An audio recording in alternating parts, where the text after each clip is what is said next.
things that God has said He will fulfill in our lives. We have countless covenants that God said He is committed to fulfilling in our destinies. Hallelujah. Now, if we love the covenants, if we want to have relationship with that God, if we want to have intimacy with that God, then we need to ask ourselves, how do I walk with this God? Praise God. How do I please this God? Because you see, until you please somebody, you can't win their favor. So how do I please Him? The Bible says, without faith, it is impossible to please God. So if I want to walk with God, if I want to please God, if I want to get His favor, if I want to, people will say, you are doing things to get that person's favor. If I want to get God's favor, then I must have to learn how to walk by faith. Hallelujah. Because my intention is, I want to please Him. I want to enjoy everything that He has promised me.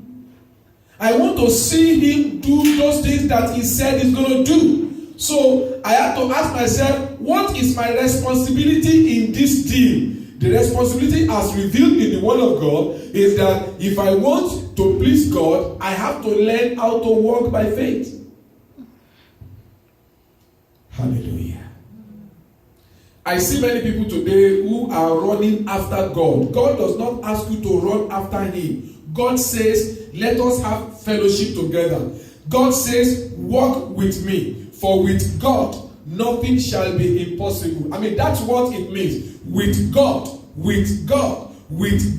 nothing shall be impossible. I don't care how impossible it may look from human perspective. When God is involved, the Bible says, nothing shall be impossible. So if I want impossibilities to become possible in my life, then what I need to do is to ask myself, how do I get God to be with me? How do I get God to walk with me? And the way to do it is by faith. Praise God. I want us to check a scripture today. We are going to really expound on that scripture. It's a foundational scripture, and the Lord said to me, that is the scripture you should walk upon today. And that is the book of 1 John chapter 5. 1 John chapter 5, and then we're going to read verse 4. 1 John chapter 5 and verse 4. That is the core scripture for this morning's exhortation.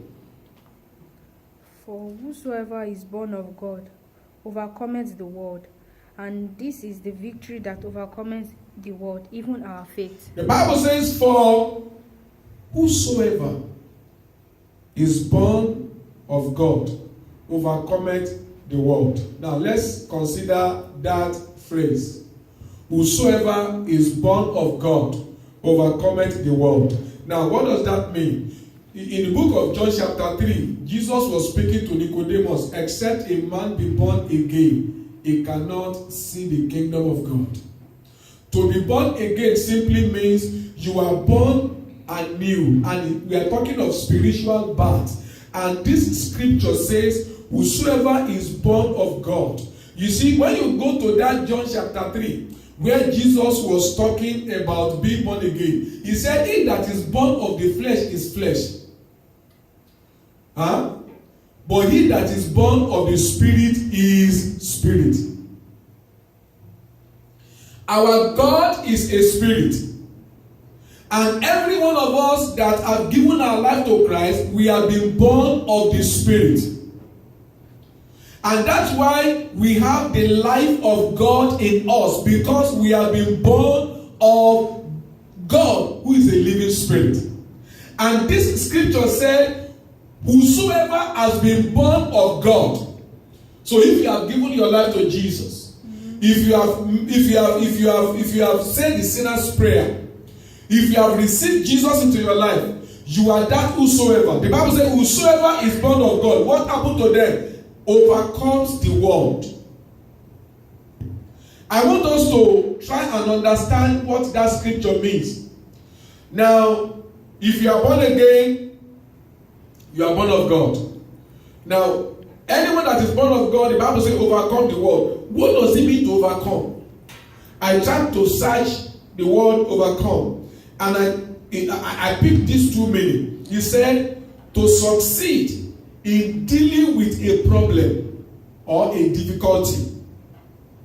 That's one meaning of overcome. To overcome means you succeed in dealing with a difficulty or a problem. And another meaning that also strike my heart so strong is to bring under control. To overcome means you bring under control. Now let's use these 2 minutes and let's put it into that overcome. Now, to overcome means you succeed in solving a problem or difficulty. Let us now read it that way. Let's read it that way. For whosoever is born of God has succeeded in solving the difficulty or the problem of the world. Let's put it again. Because you see, if you can understand this, it will change the way you look at life, problems, and God. I said to overcome simply means you succeed in dealing with difficulty or a problem. So I said let's pick that meaning and put it instead of overcome in that 1 John 5:4. For whosoever is born of God has succeeded in dealing with problem or difficulty of the world. Hallelujah. Mm-hmm. Now, what are the problems that we see in this world? The problems that we see in this world are the problems that Satan caused. Why? Because Satan is the God of this world. Hallelujah. Satan is the God of this world, and so all the problems that we see are actually caused by Satan with just one intention: to make people lose their faith in God and the goodness of God. So whoever is born of God has succeeded in dealing with the problems and difficulty of this world. Sickness is the difficulty of this world. Disease is the difficulty of this world. Financial lack, difficulty of this world. Lack of favor, difficulty of this world. Barrenness, difficulty of this world. Inability to get husband, to get wife, difficulty of this world. Inability to be able to succeed academically, difficulty of this world. Whatever you can look at as a difficulty of this world, the Bible says, whosoever is born of God has succeeded in solving the problem or difficulty of this world. Another meaning of the word overcome is to bring under control. I like that because that will help us to understand better our position vis-a-vis Satan and this world. In 2 Corinthians chapter 4 verse 4, in 2 Corinthians 4:4, we're still going to come back to this scripture. 2 Corinthians chapter 4 and verse 4. The Bible was talking about Satan. He said, now, okay, let's go ahead. Let's read from verse 4, verse 4. From verse 3. 2 Corinthians chapter 4 from verse 3. But if our gospel be hid, it is hidden to them that are lost. Verse 4. In whom the God of this world has blinded the mind of them which believe not, lest the light of the glorious gospel of Christ, who is the image of God, should shine unto them. The God of this world is Satan. How do I know? When he was tempting Jesus, he said to Jesus, look at all the glory of this world. Look at everything there. It has been delivered unto me, and I can give it to whosoever I will. Is that not what he tells Jesus? Now, that's to let you know he's the one in control of this world. Hallelujah. And that 1 John chapter 4, chapter 5 verse 4 tells us, whosoever is born of God overcome the world. What does that mean? You know the meaning of to overcome means to bring under control. So whosoever has been born of God, whosoever has been born again, has the power to bring this world under control. Do you know what it means? It means you have the power to determine a thing in this world and it will come to pass. Why? Because you can put this world under control. That's why Jesus said, you shall decree a thing and it shall be established unto you. That's why Jesus also said, whatsoever you allow on this earth, in fact, that is the universe. He said, whatsoever you bind on earth is bound in heaven. Whatsoever you loose on earth is loosed in heaven. That means you determine how things happen.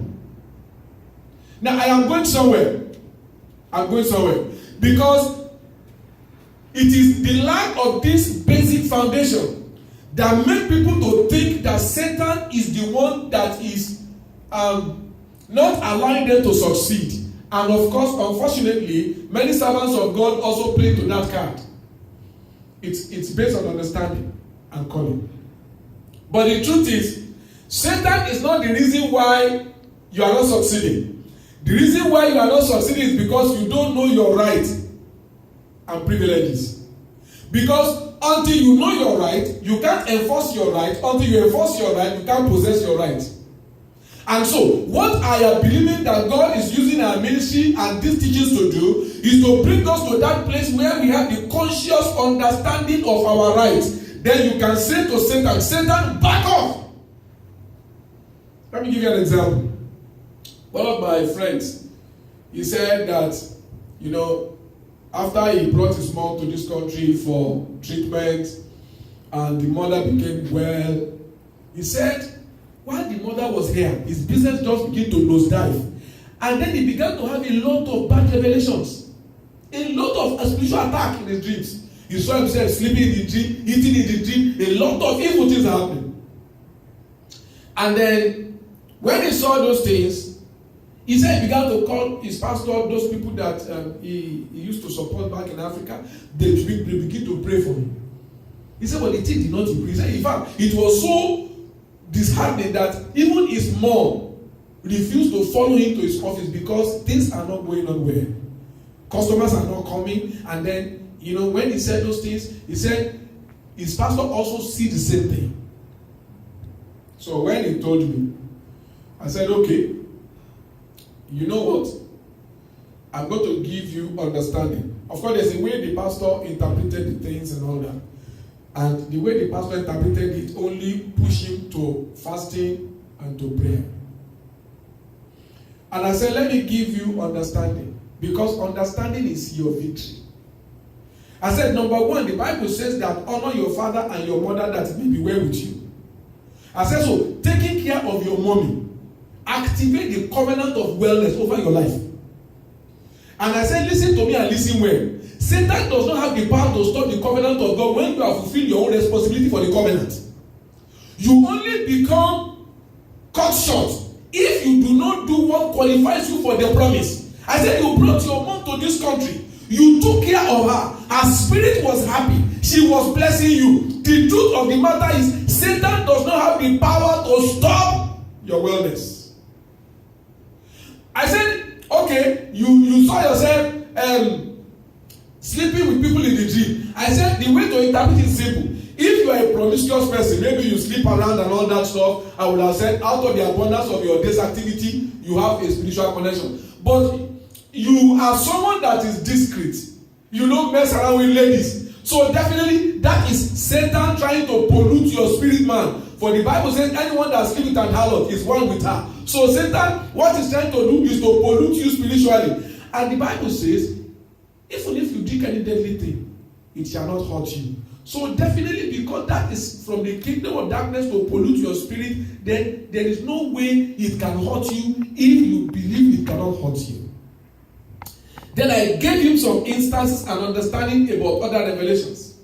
And I said to him, so what you've got to do right now is to act on the understanding that I've given to you. Your pastor has done his part based on his anointing. I am using my anointing as an apostolic teacher to teach you how. The next time we met, and then he said he just stumbled on Abel Damina's teachings, and then he said, when you spoke to me, my spirit was ignited. Based with the understanding, and Abel Damina is also on the area of authority of the believers. He said, I just said to Satan, back off! You have no right over my inheritance. You have no right over my health. You have no right over my business. I command you to move away. He says, sir, from the following day, things change. Now, listen to what I'm saying. Anyone that is born of God have succeeded in dealing with the difficulty and the problem that the God of this world causes. The Bible says, I'm trying to use the meaning of overcome. It says to bring under control. Anyone that is born of God has brought under control the world. You have the power to bring everything under control. However, it can only work to the level of your faith.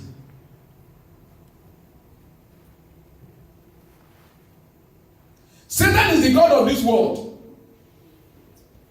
And is the one that has the power until Jesus died and rose from the dead. Hallelujah.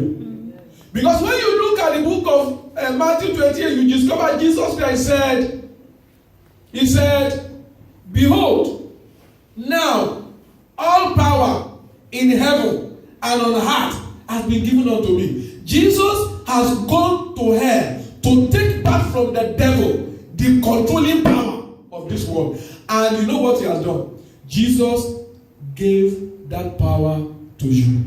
He gave the power to me. And he asked us to now use the authority.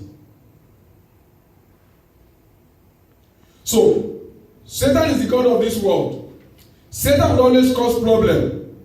However, you need to understand that the extent to which Satan can trouble you is equal to the level of your ignorance.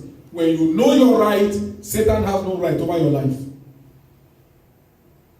And that's why Jesus said, you will tread upon serpent and scorpion. Now, sometimes we quote that scripture, but we don't understand what it means. What does it mean to tread? What it means is you enforce lordship. You enforce authority. You see, when you are treading on something, you are enforcing your superiority. And that's what the Lord wants us to do. Anyone that is born of God have succeeded over the world and the God of this world, which is Satan. This verse of scripture is so fundamental because it says, when you look at the second part, it said, and this is the victory that overcomes the world, even our faith. So, you see, our victory is connected to our faith. However, our faith is connected to our understanding. For Romans 10:17 says, faith comes by hearing, and hearing by the word of God. Praise God. Hallelujah. Let's go to Galatians chapter 1. I want to show you something there. Galatians chapter 1 and verse 4.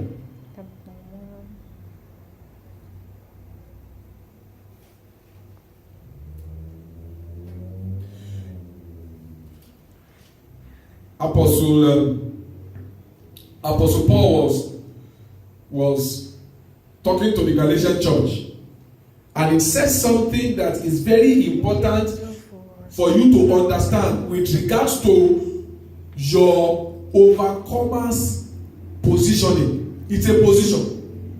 You were under the power of darkness before, but there is a switch. You are brought to the realm of an overcomer, and that realm of an overcomer was brought about by what Christ did. Look at Galatians chapter 1. Look at verse 4. Okay, let's read from verse 3 so that I can understand. Grace be to you, and peace from God the Father and from our Lord Jesus Christ. So what he was talking about now has to do with our Lord Jesus Christ, who gave himself for our sins, that he might deliver us from this present evil world, according to the will of God and our Father. When you look at that verse of scripture, what did you see there? The Bible tells me that Jesus Christ gave himself. Why did he give himself? That he might deliver me. He might deliver us, every believer, from what? From this present evil world. And look at what it says. He said that he might deliver us from this present evil world, and this deliverance is the will of God for us. That he might deliver us from this present evil world. You are delivered from this present evil world. Don't forget that Satan is the god of this world, right? Mm-hmm. But the Bible says that when Jesus gave himself and died on the cross, you were delivered from this world where Satan is the god. And when you are delivered from somewhere, you no longer belong there. Is that not true? Mm-hmm. You no longer belong there. And that's why when you build your faith to a level, generational curses are not supposed to have influence on your life, because you have been delivered from this evil present world. Evil things that are happening in your genealogy that happen to everybody around is not supposed to happen to you, because every evil is perpetuated and controlled by Satan, and you have been delivered from under his control. So when you know that you have been delivered from under his control, you will refuse to accept the authenticity of any evil that you see around you. I am not saying that in the beginning you will not see those things. You will see those things. But in spite of those things, you will be telling yourself, I have been delivered from these evil circumstances. I am no more a part of it. I am out of it because Jesus has died for my sin. So I hang on to my victory. And in the process of time, those things will depart. When you look at Colossians chapter 1, that's the last scripture I'm going to share this morning. Colossians chapter 1. Let's go to verse 12 and verse 13. Don't forget this one. That Jesus gave himself for our sins. So he's talking about his dying on the cross. Why? So that he might deliver us. Do you know, before we leave this scripture, that when you look at this scripture, it means that every child of God has been delivered. Hello? Aye. Every child of God who have given their life to Christ has been delivered. Because he has given himself that he might deliver us from this present evil world. So every evil that is in this world, we have been delivered from them. Barrenness, delivered from them. Ill-luck, delivered from them. Lack of favor, delivered from them. Prone to sicknesses and diseases, delivered from them. In fact, let me tell you the truth. If you want to know what you have been delivered from, just read Matthew, Mark, Luke, and John, and see those things that Jesus Christ stood against. Those are the things that we have been delivered from. So when sicknesses come and they want to attack your body, you have been delivered from it. And so with your faith in the work of redemption, you can say, no, by the stripes of Jesus, I have been healed. I refuse to authenticate and receive this sickness in my body. I refuse. Sometimes when my nose blocked, people will say, Reverend, you have catarrh. I said, I do not have catarrh. Now, to them, it might be a simple statement. To me, it's possession. I do not have catarrh. But your nose is blocked. It will unblock. I do not have catarrh. Now, you see, it might look funny, but this is the way you establish your dominion in the realm of the spirit. When you refuse to claim ownership of what you do not want to have. I am not poor. I believe I am rich. I am the head and not the tail. I shall be above alone and not beneath.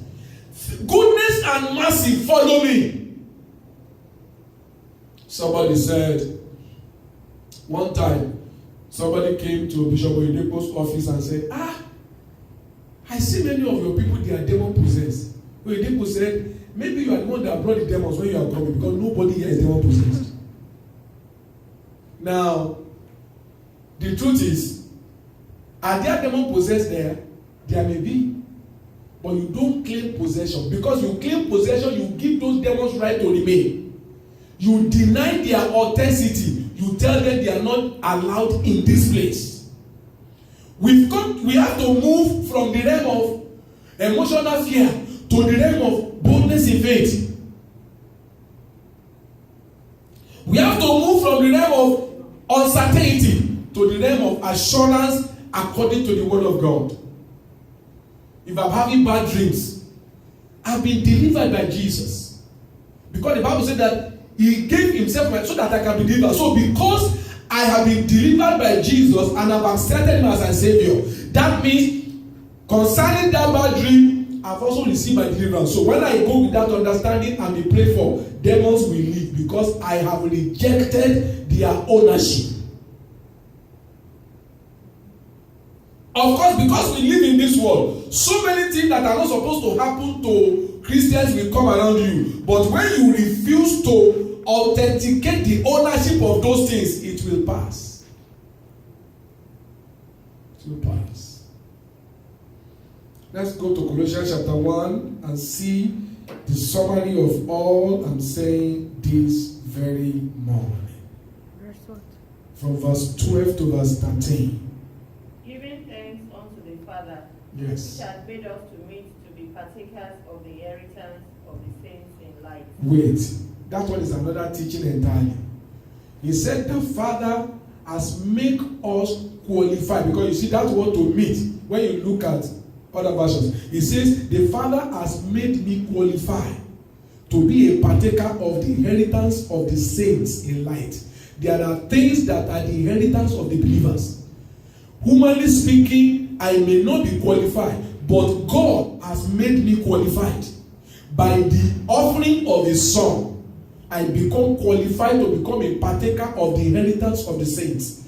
That's another teaching, because if you want to go into that, maybe we'll go into that later after we finish on this series. But you've got to understand something here. There are inheritances that belong to us, things that God said is ours. It may not yet be manifesting, but God has given them to us already. So what we need to do is to learn how to claim them. Now let's go to verse 13, which is where we're going.